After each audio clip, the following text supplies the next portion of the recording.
तो फिल्म की शुरुआत में हमें रेड सूट पहने एक लड़की को बेड पर बैठा दिखाया जाता है। एकदम से कोई ना दिखने वाली चीज उसके पहनी हुई ज्वेलरी और वेल को उतार देती है और यहाँ पर हमें रिवील होता है कि इस लड़की ने एक बूढ़ी औरत की मदद से एक डीमन से शादी की है। अब सीन कट होकर हमें 3 लड़कियों को दिखाया जाता है जो तीनों एक ही घर से हैं और इन तीनों ने मिलकर चिकन की एक शॉप बनाई हुई है। ये तीनों दुकान पर जाते हैं और अपने आज के ऑर्डर्स बनाने लग जाते हैं। सीन कट होकर हमें घर पर रैंडी और उसके हस्बैंड बोबो की बेटी को दिखाया जाता है। वो बच्ची अपने डैड से रिक्वेस्ट करती है कि आप मुझे स्कूल छोड़ाएंगे, क्योंकि आज घर की सभी लेडीज बहुत पहले से ही शॉप पर चली गई थी। वो मान जाता है और इतनी ही देर में उसका भाई बायू यहाँ पर आता है अपने हाथ में एक मुर्गा लिए हुए। बायू कुछ नहीं करता था, पूरा दिन घर पर रहता था और अपने मुर्गों की लड़ाई करवाया करता था। वो परेशान होकर उससे कहता है, क्या ये जिंदगी है? देखो तुम्हारी वाइफ को, वो प्रेग्नेंट होकर काम पर जाती है, तुम्हें क्या उस पर तरस नहीं आता? लेकिन यहाँ पर बायू बेशर्मी से कहता है कि मैं जो कर रहा हूँ वो एक बहुत बड़ी इन्वेस्टमेंट है, एक दिन हम इसी से अमीर होंगे। सभी लोग नाश्ते के टेबल पर इकट्ठा हो जाते हैं, जहाँ पर बोबो की मॉम बहुत ज्यादा गुस्सा हो रही थी रेंटी से, क्योंकि रेंटी की ड्यूटी थी सभी लोगों के लिए नाश्ता बनाने की और वो आज नाश्ता बनाए बगैर ही अपनी शॉप पर चली गई थी। इनकी बहस के दौरान ही वो तीनों घर वापस आ जाते हैं और लेडीज सिटी को तो प्यार करती हैं और उसके बजाय रेंटी को डांटते हैं, जिसने शॉप पर भी बहुत ज्यादा काम किया था। उनको लगता था कि रेंटी जितने भी बाहर के काम कर ले, जितना भी पैसा कमा ले, जो उसकी घर की ड्यूटीज हैं वो उसे ही पूरी करनी है। हालांकि सिटी जो भी रेंटी की ही तरह थी, उन्हें तो वो कुछ भी नहीं कहती थी। रेंटी और सिटी दोनों ही उनके बेटों की वाइफ थी और तीसरी लड़की उनकी बेटी थी। रेंटी को बुरा भी लगता है, लेकिन वो अपने मूड को साइड पर रखकर इन सब के लिए नाश्ता बनाने के लिए चली जाती है और यहाँ पर गीता को कहती है कि तुम मेरी बेटी को स्कूल छोड़ाओ। और लेडी एक और मर्तबा रेंटी के ऊपर गुस्सा हो जाती है कि क्या तुम अपनी बेटी को स्कूल भी नहीं छोड़कर आ सकती? तो यहाँ पर रेंटी उसे जवाब देती है,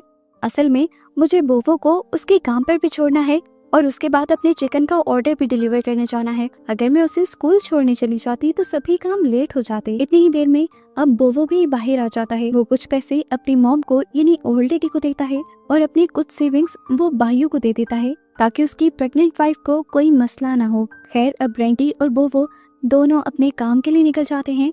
रेंटी उससे कहते हैं, मुझे बहुत बुरा लगता है जब मॉम मेरे बिजनेस के बारे में इतनी उल्टी सीधी बातें करती हैं। मैं घर के कामों के अलावा इतना एक्स्ट्रा काम करती हूँ, किस लिए? ताकि हमारी फैमिली अच्छे से चल सके। मेरे और आपके अलावा घर में कोई काम नहीं करता, उसके बावजूद मॉम मुझे थोड़ा सा भी प्यार नहीं करती और ना ही अप्रिशिएट करती हैं, बल्कि हर वक्त उन्हें ऐसा ही महसूस होता है जैसे मैं सिटी के साथ ज्यादती करती हूँ। रेंटी इस चीज से भी गुस्सा थी कि जब मॉम उसे डांटती थी तो बोवो उन्हें कुछ भी नहीं कहता था। ये भी नहीं कहता था कि मेरी वाइफ अच्छा काम करती है। बोवो यहाँ उससे माफी मांगता है और एक और मर्तबा रिक्वेस्ट करता है कि तुम्हें मेरी फैमिली के साथ ही एडजस्ट करना पड़ेगा। रेंटी कहती है, ये भी मैं कर लूंगी, लेकिन इसके बदले मुझे कुछ मिले तो सही, कम से कम तुम मेरे लिए स्टैंड तो लिया करो। ऐसे ही बातें करते करते ये लोग पोर्ट पर पहुंच जाते हैं, जहां पर बोवो काम करता था। बोवो को ड्रॉप करने के बाद रेंटी को अपने काम पर जाना था और चिकन डिलीवर करने के बाद जैसे ही वो घर वापस लौटती है तो देखती है कि उसकी मॉम रो रही थी और सिटी उन्हें हौसला दे रही थी। वो इन दोनों से पूछती है, आखिर क्या हुआ, आप दोनों क्यों रो रही हैं? बस उसका ये कहना था कि मॉम गुस्से से उसके ऊपर भड़क पड़ी। उन्होंने दोबारा रेंटी को डांटना शुरू कर दिया, लापरवाह और पता नहीं क्या क्या बोला और फिर जाकर उन्हें बताया कि उसकी बेटी का एक्सीडेंट हो गया था। ये सुनकर तो रेंटी की जान ही निकल गई और वो उल्टे कदमों हॉस्पिटल पहुंची। हॉस्पिटल में जाते ही उसे गीता मिलती है जो उससे माफी मांगती है कि ये सब मेरी ही गलती है, असल में मैं ही नीना को स्कूल से पिक करना भूली थी। देर होने पर वो जब खुद घर पर आने लगी तो कार से उसका एक्सीडेंट हो गया। रेंटी ये सब सुनकर और भी ज्यादा टूट जाती है। वो डॉक्टर के पास जाती है और उनसे नीना की कंडीशन पूछती है। डॉक्टर बताती हैं कि नीना की हालत बहुत ही ज्यादा बुरी है। रेंटी उनके सामने रोने लग जाती है और उनसे भीख मांगती है, प्लीज मेरी बेटी को ठीक कर दें, इसके लिए चाहे जितना भी पैसा लगे या जो भी सर्जरी करनी पड़े आपको। डॉक्टर्स उसे हौसला देती हैं और उसे प्रेयर करने को कहती हैं। रेंटी अब बेचारी अकेले ही हॉस्पिटल में बैठी हुई थी। वो इतनी ज्यादा परेशान थी कि उसे देखकर एक बूढ़ी औरत उसके पास आई जिसका नाम उटारी था। वो रेंटी को कुछ खाने को देती है और कहती है, मैं जानती हूँ तुम अपनी बेटी की वजह से परेशान हो, इसीलिए तुमने सुबह से कुछ भी नहीं खाया। रेंटी हैरान होती है, उसने तो इस औरत को नहीं बताया था उसकी बेटी के बारे में, लेकिन खैर वो उसे कुछ कहती नहीं। अब उटारी नाम की ये ओल्ड लेडी उसे एक पेपर देकर जाती है और उसे कहती है कि अगर तुम्हारी बेटी का इलाज यहाँ से ना हो सके तो तुम इलाज के दूसरे तरीके भी सोच सकती हो। ये कहकर वो वहाँ से चली गई। रेंटी को बताया जाता है कि उसकी बेटी को बचाने के लिए उसकी एक बहुत बड़ी ब्रेन सर्जरी करने की जरूरत है, जिसके लिए बहुत सारे पैसे चाहिए होंगे। रेंटी के पास जितनी सेविंग्स थी ब्रेन सर्जरी के लिए वो कम थी। वो अपनी गाड़ी भी सेल करने का डिसाइड करती है, लेकिन पैसों का बंदोबस्त अभी भी पूरा नहीं हो रहा था। इसीलिए वो घर जाकर सभी लोगों से घर बेचने की रिक्वेस्ट करती है, तो मॉम और बायू ऐसा करने से मना कर देते हैं। मॉम तो उल्टा रेंटी को ही डांटने लग जाती हैं। वो उसे रिस्पॉन्सिबल ठहरा रही थी उसकी बेटी के एक्सीडेंट के लिए, ये कहते हुए कि तुमने बिजनेस में ध्यान देते देते अपनी बेटी को बिल्कुल ही छोड़ दिया। रेंटी के घर वालों में से कोई भी उसकी बेटी के लिए कुछ करने को तैयार नहीं था। रेंटी अपने हस्बैंड से भी कांटेक्ट नहीं कर पा रही थी क्योंकि उसकी जॉब बीच समुद्रों में शिप पर थी। यहाँ तक कि बायू रेंटी के ही हस्बैंड की सेविंग्स भी उसे देने से मना कर देता है, ये कहते हुए कि वो उसकी वाइफ के काम आएंगी। जब रेंटी कोई भी रास्ता नहीं निकाल पाती तो उसे हॉस्पिटल वाली वो औरत याद आती है जिसने उसे वो पेपर दिया था। रूम में आकर जल्दी से वो उस पेपर को निकालती है और उस ओल्ड लेडी से कांटेक्ट कर लेती है। ये औरत पैसे देकर रेंटी की मदद नहीं करने वाली थी।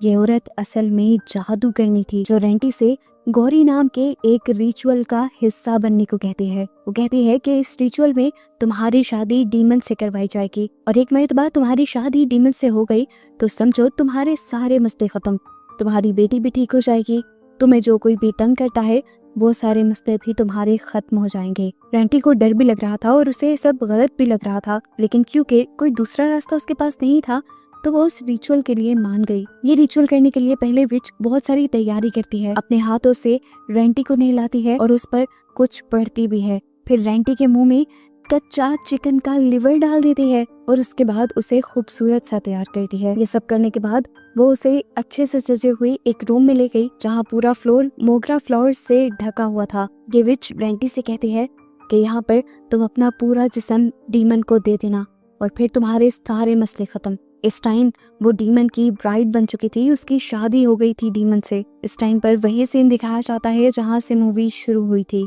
कोई ना दिखने वाली चीज रेंटी के ऊपर से कपड़े और उसकी ज्वेलरी उतारती है और फिर उसके ऊपर हावी हो जाती है। बाहर खड़ी हुई विच ये सब कुछ देख रही थी और बहुत ही ज्यादा खुश हो रही थी। जैसे ही ये सब कुछ खत्म होता है तो विच रेंटी के पास आती है और उसे कुछ चीजें देते हुए कहती है, आज से तुम्हें हर हफ्ते बाद जरूर उस डीमन को चिकन का लिवर देना होगा। आज रेंटी के लिए विच ने काम खुद कर दिया था, लेकिन आज के बाद रेंटी को ये खुद करना होगा। अब हमें अगले दिन घर का सीन दिखाया जाता है जहाँ पर बायू बहुत ज्यादा परेशान था क्योंकि उसका एक रोस्टर गुम हो चुका था। इतनी ही देर में बायू को उसकी मॉम बुलाकर कहती हैं कि मुझे हॉस्पिटल ले जाओ, मुझे नीना से मिलना है। लेकिन बायू इस टाइम मूड में नहीं था और सिटी को तो वैसे ही गुस्सा आया हुआ था क्योंकि रेंटी के ना होने की वजह से घर के सारे काम उससे करने पड़ रहे थे। इनकी इन्हीं बातों के दौरान एकदम से कार आकर उनके घर के आगे रुकती है, जिसमें से नीना निकलकर खुशी से अपनी ग्रैंड माँ के पास आ जाती है, जहाँ ग्रैंड माँ उसे देखकर इतनी ज्यादा खुश थी कि नीना बिल्कुल ठीक हो गई पहले की तरह।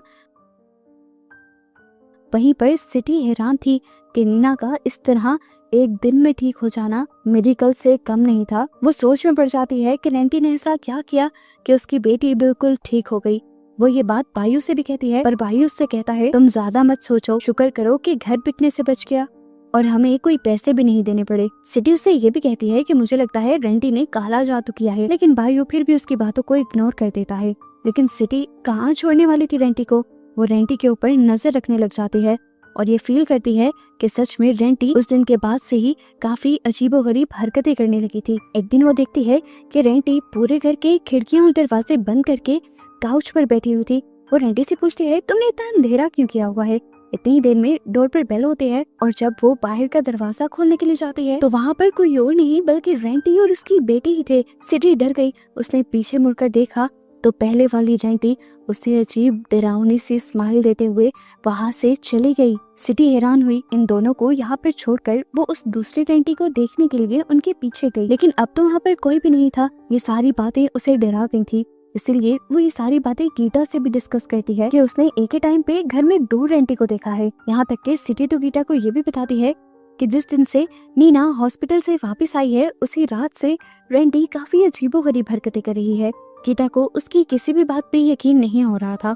उसे लग रहा था कि जैसे सिटी पहले भी रेंटी के बारे में ऊटपटांग की बातें करती रहती है, अभी भी वैसे ही कर रही है। इतनी देर में वो लोग दिखते हैं कि रेंटी नहाने के लिए चली गई है और सिटी गीता से कहती है, देखो आज से पहले रेंटी कभी रात में नहाई। गीता उससे कहती है, छोड़ दो रेंटी की जान और चलो अपने कमरे में। तकरीबन 1 घंटे बाद बायू जब घर वापस आता है तो वो सिटी को नूडल्स बनाने को कह देता है। सिटी उठकर किचन में जाती है तो वहाँ पर एक मेंढक को देखकर उसे बहुत ही ज्यादा अजीब लगता है। वो मेंढक आकर उसके पैन के अंदर भी गिर जाता है और उसे निकालने के लिए वो फोक से उसे स्टैब करके मार देती है। और जब बाहर गिराने जाती है तो देखती है कि अभी तक रेंटी वॉशरूम में ही थी। वॉशरूम में से अजीबोगरीब आवाजें आ रही थी, जैसे रेंटी वॉशरूम के अंदर किसी के साथ खेल रही हो। डोर के होल से वो जब वॉशरूम के अंदर देखती है तो सच में रेंटी अजीबोगरीब हरकतें कर रही थी। उसी होल के जरिए वो रेंटी की वीडियो भी बना लेती है और अपने सभी कॉन्टेक्ट्स में सेंड कर देती है। इस बात से अनजान रेंटी जब सुबह मार्केट में जाती है तो सब लोग उसे देखकर हंस रहे थे और उसका मजाक बना रहे थे। रेंटी को बहुत ज्यादा गुस्सा आ जाता है और जिस नाइफ से वो चिकन बनाती है उसी नाइफ को पकड़कर वो सिटी को मारने के लिए उसकी तरफ बढ़ती है। यहाँ सिटी उससे डरकर ये तो मान जाती है कि वो वीडियो पिलाने वाली वही है, लेकिन ढीठ बनते हुए उससे सॉरी नहीं कहती, बल्कि उससे उल्टा ये कहती है कि पिछले कई दिनों से तुम्हारी हरकतें बहुत खराब हैं। मैं तुम्हारी सच्चाई सबके सामने लाना चाहती थी। सब तुम्हें शरीफ समझते हैं, लेकिन तुम हो अंदर से क्या और क्या करती हो। सुनकर रेंटी को और ज्यादा गुस्सा आ जाता है। उसकी आंखें किसी डीमन की आंखों में बदल जाती हैं और वो सिटी के गले पर स्टैब करने ही वाली होती है कि गीता आकर उसे रोक देती है। खैर रात हो जाती है और हम इन सबको घर पर देखते हैं। बायू आज रात भी देर से घर आता है और सिटी को नूडल्स बनाने के लिए किचन में भेज देता है। सिटी जब किचन में जाती है तो देखती है कि नूडल्स पहले से ही बन रही थी। वो हैरान थी कि नूडल्स किसने बनाई। वो पीछे मुड़ी तो उसके पीछे अजीब सी हालत में रेंटी खड़ी थी जो उसे क्रीपी स्माइल दे रही थी। सिटी उससे डर जाती है। अब रेंटी उसे साइड पर कर उसी उबलते हुए पानी में हाथ डालती है और उसके अंदर से एक फ्रॉग निकालकर उसे कच्चा चबा जाती है सिटी की आंखों के सामने। ये देखकर सिटी बहुत ज्यादा परेशान हो जाती है और जल्दी से बायू को उठाने के लिए जाती है, लेकिन उसने देखा कि अब जो बिस्तर पे था वो बायू नहीं था बल्कि रेंटी ही लेटी हुई थी, जो एकदम से उसके ऊपर हमला करके उसे नीचे गिराती है और उसका गला दबाते हुए उसे मार देती है। जिसके बाद वो उसका पेट अपने हाथ से चीरते हुए उसका लिवर निकाल के खा लेती है और फिर उसे ऐसे ही मरता हुआ छोड़कर यहाँ से चली जाती है। असल बायू सुबह में घर लौटता है। गीता उससे कहती है, जाकर अपने रूम से सिटी को उठा लो, हमें मार्केट भी जाना है। बायू जब रूम में जाता है तो सिटी रूम में नहीं थी। वो उसके लिए परेशान हो जाता है और उसे पूरे घर में ढूंढता है। जब उसे नहीं मिलती तो मॉम उससे कहती हैं, क्या पता सिटी अपने पेरेंट्स के घर चली गई हो रेंटी के साथ लड़ाई के बाद। अब क्योंकि सिटी नहीं मिल रही थी इसके पीछे भी गलती मॉम को रेंटी की ही लगती है और वो रेंटी को डांटने लग जाती हैं। तब गीता रेंटी को सपोर्ट करती है और कहती है कि रेंटी ने ऐसा कुछ नहीं किया, पहले सिटी ने ही उसकी गलत वीडियोस बनाकर वायरल की हैं। सिटी को ढूंढते हुए ही बायू बाहर जब जाता है तो देखता है कि आज उसके काफी सारे रूस्टर्स भी कम हो गए थे। वो परेशान हो जाता है। अब अगली रात हमें दिखाया जाता है कि रेंटी दोबारा नहाने के लिए जाती है। बिखरे बाल और लाल आंखों के साथ वो डरावने अंदाज में अपनी बेटी से भी कहती है, क्या तुम भी मेरे साथ नहाओगी। ये देखकर उसकी बेटी बहुत ज्यादा डर जाती है और गीता से कहती है कि क्या आज मैं आपके रूम में सो जाऊं। गीता मान जाती है। अब अगले सुबह पहली मर्तबा उस दिन के हादसे के बाद हम रेंटी को नॉर्मल देखते हैं। सुबह होने पर रेंटी अपने घर के बैकयार्ड में जाती है तो वहाँ पर उसे सिटी की लाश दिखती है। ये देखकर वो डर गई। उसे समझ आ गई कि ये सब कुछ जो हो रहा है उसी विच की वजह से हो रहा है। डरते हुए वो विच के पास आई और उसने विच से पूछा कि आखिर ये सब चल क्या रहा है। तो उस विच ने बड़े ही आराम से उसे बताया कि डीमन अब तुम्हारी बॉडी के अंदर रहने लगा है क्योंकि उसने तुमसे शादी कर ली है और अब क्योंकि तुम उसकी ब्राइड हो तो जो कोई भी तुम्हें नुकसान पहुंचाने की कोशिश करेगा या तुम्हें बुरा भला कहेगा डीमन उसे मार डालेगा। ये सुनकर रेंटी दुख में चली जाती है और विच से कहती है कि अब बस मैं और बर्दाश्त नहीं कर सकती, मैं अपनी फैमिलीज में और प्रॉब्लम नहीं देखना चाहती। तो यहाँ पर विच से कहती है, तुम जो मर्जी चाहो या जो मर्जी कर लो, तुम अब हमेशा के लिए डीमन की ब्राइड रहोगी। रेंटी दुख में रोते रोते घर वापस आ गई। सीन कट होकर हमें रात में बायू को दिखाया गया जो जब रात में रूस्टर्स की लड़ाई करवा रहा था तब उसे लोगों में खड़ी हुई खून से लथपथ सिटी दिखाई देती है। वो सब कुछ छोड़कर सिटी को देखने के लिए उसके पीछे चला जाता है, लेकिन वहाँ कोई भी नहीं था। वो वापस आया तो उसे पता चला कि वो अपनी गेम भी हार गया है और वो अपना रूस्टर अब घर भी नहीं ले जा सकता। आज पहली मर्तबा उसे हारने का दुख नहीं हुआ था क्योंकि वो परेशान बहुत ज्यादा था। घर आया तो उसे अपने इर्द गिर्द अजीब चीज दिखाई दी। वो अजीब चीज उसे एक गड्ढे के पास ले गई जहाँ पर उसे अपनी वाइफ सिटी की मरी हुई लाश देखने को मिली। ये देखकर वो टूट गया। उसने आते ही रेंटी का गला पकड़ लिया और रो रो कर उससे पूछने लगा कि आखिर क्यों मारा तुमने सिटी को, क्या बिगाड़ा था उसने तुम्हारा। वो टूट चुका था। रेंटी उसे कहती है ये सब मैंने नहीं किया, तो वो उसे उसकी शर्ट दिखाता है और कहता है मैं जानता हूँ ये तुमने ही किया है। अब मॉम, जिन्हें सबसे ज्यादा अपने घर की इज्जत ही परवाह थी, वो भाइयों को समझाती हैं देखो ये बात घर से बाहर नहीं निकलनी चाहिए। अगर किसी को पता चल गया कि हमारे घर की लेडीज किलर हैं तो लोग बहुत बातें बनाएंगे। बेहतर यही है कि चुपचाप तुम अपनी वाइफ को दफना दो। भाइयों अपनी मॉम की बात मानते हुए ऐसा ही करता है और अपनी वाइफ को दफना देता है किसी को भी बताए बगैर। जब वो ऐसा कर रहा था तब उसने देखा कि रेंटी उसके रूस्टर्स के पास जा रही है। उसने जल्दी से उसका पीछा किया तो एकदम से रेंटी ने उसे उठाकर दूर उछाल दिया। वायु दूर जाकर गिरा। रेंटी ने उसके बाद उसे बिना छुए उसकी दोनों आंखें बाहर निकाल दी और फिर उसे ऐसी जगह पर गिराया कि ऊपर से चीजें और शटर टूटकर उसके ऊपर गिरने लगे और वो वहीं पर मर गया। घर के अंदर गीता की आवाज रेंटी की चीखों से खुली क्योंकि रेंटी अब होश में आ गई थी और इस टाइम वो बायु की लाश के पास खड़ी हुई थी। गीता ये सब देखकर बहुत ज्यादा डर जाती है। वो खींचकर रेंटी को घर के अंदर ले जाती है और कमरे के अंदर बंद करके वो उससे सवाल करती है कि आखिर तुमने बायु को कैसे मारा। वो उससे अब बदतमीजी करने लगी थी क्योंकि रेंटी उसे कुछ बता नहीं रही थी। तो वो गीता से कहती है मैं घर में तुमसे सबसे ज्यादा प्यार करती हूँ, अगर तुम जीना चाहती हो तो मुझे गुस्सा मत दिलवाओ। अब तो रेंटी की भी हालत खुद ब खुद बिगड़ने लगी थी। गीता को जब कुछ समझ नहीं आता तो वो जाकर अपने नेबर मिस्टर राज को बुला लाती है बिना अपनी मॉम से पूछे, क्योंकि उसे अपने घर की सेफ्टी से ज्यादा अपने घर की इज्जत की परवाह नहीं थी। मिस्टर राज आकर रेंटी को देखते हैं और समझ जाते हैं कि इस टाइम रेंटी के ऊपर कोई दूसरी एंटिटी या डीमन हावी हुए हैं। मिस्टर राज ये जानने के लिए कि रेंटी की बॉडी को किसने पोजेस किया हुआ है, यहाँ पर एक रिचुअल करना शुरू करते हैं और रेंटी उनके हाथ में पकड़े हुए गिलास को ही तोड़ देती है और यहाँ इन सबको पता चल जाता है कि असल में रेंटी के अंदर एक डीमन है। मिस्टर हाज डर के यहाँ से जाने लगते हैं और जाने से पहले वो गीता से कह देते हैं कि सब कुछ ठीक हो जाएगा अगर तुम प्रे करो। उसने अभी दरवाजा बंद ही किया था कि अपनी रूम में बंद रेंटी यहाँ पर आ गई और उसके कान में बोलने लगी तुम इस सब से दूर रहो अगर तुम्हें जिंदा रहना है। अगली सुबह दिखाया गया कि रेंटी के हस्बैंड बोवो भी घर आ चुके थे, जिन्हें गीता और उसकी मॉम सारी कहानी बताती हैं, लेकिन वो किसी भी चीज पर बिलीव करने से इनकार कर देता है। ये लोग उसे वार्न कहते हैं कि तुम अपने रूम का दरवाजा नहीं खोलोगे जहाँ पर इस टाइम रेंटी है। वो दरवाजा तो नहीं खोलता लेकिन इस दरवाजे को नॉक जरूर करता है और उसे एक डरावनी मर्द की आवाज सुनाई देती है कि तुम इस कमरे के अंदर नहीं आ सकते। ये आवाज सुनकर उसे अजीब लगा। वो देखना चाहता था कि अंदर कौन है। उसे रेंटी अजीब हालत में दिखाई दी और एकदम से उसकी आंख के सामने एक डीमन की आंख आ गई, जिससे डरकर वो भी नीचे बैठ गया। अब तो बोवो को यकीन आने लगा था गीता की बातों पर, इसीलिए वो गीता के साथ इन सारी चीजों का हल ढूंढने के लिए निकल जाता है। जबकि घर पर मॉम नीना को रेंटी को देने के लिए खाना देती है और नीना जब ये खाना लेकर रेंटी के पास जाती है तो रेंटी बहुत ही डरावनी दिख रही थी। उसके दांत पीले पड़ चुके थे, आंखें सफेद हो गई थी। वो अजीब से अंदाज में नीना से कहती है मुझे खोल दो। अपनी मॉम की ऐसी हालत देखकर नीना को रोना आ जाता है। क्या गीता ने बहू को बता दिया था कि उस दिन हॉस्पिटल में रेंटी को एक अजीब सी औरत मिली थी। ये लोग हॉस्पिटल में भी आते हैं लेकिन यहाँ पर अब उन्हें वो औरत कहाँ मिलने वाली थी। यहाँ घर पर दिखाया जाता है कि रेंटी के अंदर का डीमन नीना उस छोटी बच्ची को धमकी देता है कि आज तुम सब मारे जाओगे। वो ये बात जाकर अपनी ग्रैंड माँ को बताती है और ग्रैंड माँ बोवो को कॉल करके ये सब कुछ बता देती हैं और उन्हें जल्दी घर आने को कहती हैं क्योंकि उन्हें अब परेशानी होने लगी थी। वो नहीं जानती थी कि इस टाइम रेंटी उनके पीछे ही खड़ी है। इसके बाद हमें बस इस ओल्ड लेडी की चीखने की आवाज सुनाई देती है। नीना जब यहाँ पर आई तो हमें ओल्ड लेडी को मरा हुआ दिखाया गया और उसके पीछे रेंटी को दिखाया गया, जिससे साबित हुआ कि रेंटी के अंदर के डीमन ने इन्हें भी मार दिया। बावो और गीता जब घर आई तो नीना फौरन उसके पास आ गई। वो डरी हुई थी, इससे पहले कि कुछ भी कहती यहाँ पर रेंटी आ जाती है।